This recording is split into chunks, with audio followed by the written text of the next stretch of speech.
اسلام کے اندر اس کا کوئی جگہ نہیں ہے۔ تم شرم کرو، اپنے آپ کو مسلمان کرانے لائق نہیں ہو تم، کہ اب یہ وقت آ گیا ہے جہاں جہاں یہ آتنکواد کی جڑیں ہیں اس کے اندر گھس کے ہمیں مارنا ہے۔ دیکھیے، یہ بہت ہی دردناک گھٹنا ہونے کے ساتھ ساتھ اسلام کے اندر اس کا کوئی جگہ نہیں ہے۔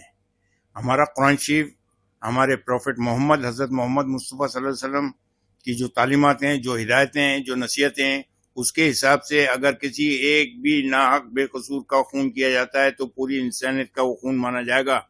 یہ جو حرکت انہوں نے شرمناک کی ہے، اس سے نہ صرف دھرم، مذہب، دیشواسی یہ بدنام ہوتے ہیں۔ کیا اسلام اس کی تعلیم دیتا ہے؟ نہیں دیتا۔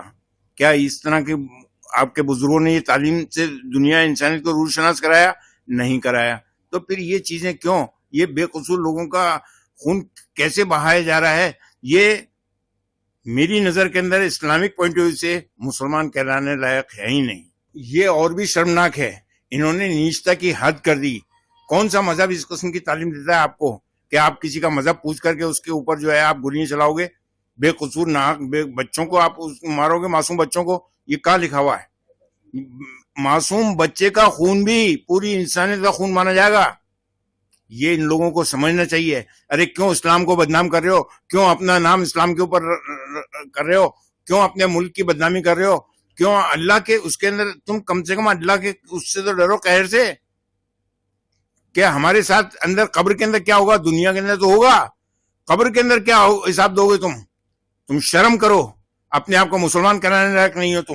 دیش کے پردھان منتری سے میں اپیل کرتا ہوں کہ اب یہ وقت آ گیا ہے کہ ہمیں دیش ان کے جہاں جہاں یہ آتنکواد کی جڑیں ہیں اس کے اندر گھس کے ہمیں مارنا ہے، تاکہ یہ جڑیں جو ہیں سمول روپ سے نشٹ ہو جائیں اور ہمارے بے قصور فوجیوں کا خون نہ تو سرحدوں کے اوپر بہے، نہ شہر واسیوں کے اوپر بہے، اور جو پریٹک وہاں جا رہے تھے، وہاں کے لوگوں کو جو روزگار مل رہا تھا 370 ہٹنے کے بعد، جو وہاں پر امن کی فضا قائم ہوئی تھی، اس کو درم برہم کرنے کے لیے انہوں نے یہ اسٹیپ لیا تاکہ جو ہے یہ اپنے سوارتھ سدھی کر سکیں۔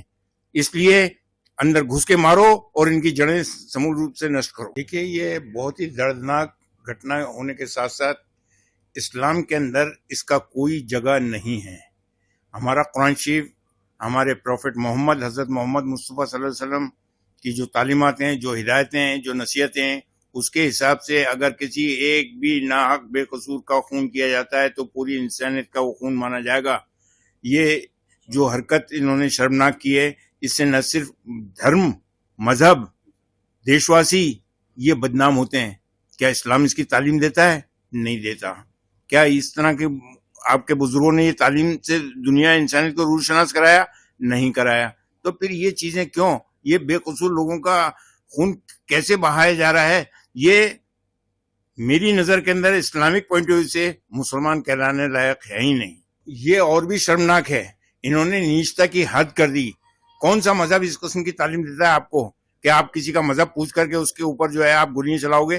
بے قصور ناحق بچوں کو آپ مارو گے، معصوم بچوں کو؟ یہ کہاں لکھا ہوا ہے؟ معصوم بچے کا خون بھی پوری انسانیت کا خون مانا جائے گا۔ یہ ان لوگوں کو سمجھنا چاہیے۔ ارے کیوں اسلام کو بدنام کر رہے ہو؟ کیوں اپنا نام اسلام کے اوپر کر رہے ہو؟ کیوں اپنے ملک کی بدنامی کر رہے ہو؟ کیوں اللہ کے اس کے اندر تم کم سے کم اللہ کے اس سے تو ڈرو، قہر سے۔ کہ ہمارے ساتھ اندر قبر کے اندر کیا ہوگا؟ دنیا کے اندر تو ہوگا، قبر کے اندر کیا حساب دو گے تم شرم کرو، اپنے آپ کو مسلمان کرانے لائق نہیں ہو تم۔ دیش کے پردھان منتری سے میں اپیل کرتا ہوں کہ اب یہ وقت آ گیا ہے کہ ہمیں دیش ان کے جہاں جہاں یہ آتنکواد کی جڑیں ہیں اس کے اندر گھس کے ہمیں مارنا ہے، تاکہ یہ جڑیں جو ہیں سمول روپ سے نشٹ ہو جائیں اور ہمارے بے قصور فوجیوں کا خون نہ تو سرحدوں کے اوپر بہے، نہ شہر واسیوں کے اوپر بہے، اور جو پریٹک وہاں جا رہے تھے، وہاں کے لوگوں کو جو روزگار مل رہا تھا 370 ہٹنے کے بعد، جو وہاں پر امن کی فضا قائم ہوئی تھی، اس کو درم برہم کرنے کے لیے انہوں نے یہ اسٹیپ لیا تاکہ جو ہے یہ اپنے سوارتھ سدھی کر سکیں۔ اس لیے اندر گھس کے مارو اور ان کی جڑیں سمول روپ سے نشٹ کرو۔